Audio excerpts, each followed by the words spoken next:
Сәлеметсіздер ме, құрметті білім алушылар, мен Майкл Фарадей 1825 жылы мен ерекше бір затты байқадым. Мұнай газдарын зерттей отырып, мен жаңа қосылысты бөліп алдым. Бұл зат кейіннен бензол деп аталды. Алғашында мен оның табиғатын толық түсінбедім. Бірақ оның қасиеттері өзгеше еді.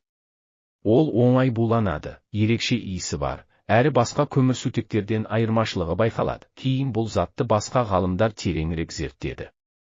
Соның ішінде Фридрих Кекуле бензолдың құрылысын түсіндірді. Ол бензол молекуласы 6 көміртек атомынан тұратын тұйық сақина екенін дәлелдеді. Бензол ароматты көмірсутектердің ең қарапайым өкілі. Оның формуласы С6H6 құрылымы ерекше болғандықтан, ол тұрақты және химиялық реакцияларға өзінше түседі. Бензолды өнеркәсіпте мұнайды қайта өңдеу арқылы алады. Сондай-ақ көмірді құрғақ айдау кезінде де түзіледі. Химиялық қасиеттеріне келсек, бензол қосылу реакцияларына қиын түседі. Көбінесе орынбасу реакцияларына қатысады.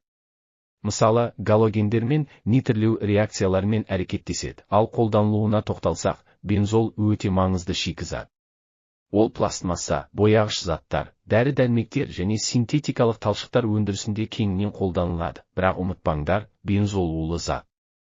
Онымен жұмыс істегенде сақтық шараларын сақтау қажет. Қорытындылай келе, бензол химиядағы ерекше қосылыс. Оның ашылуы ғылымның дамуына үлкен үлес қосты, және бүгінгі таңда да маңызын жоғалтқан жоқ.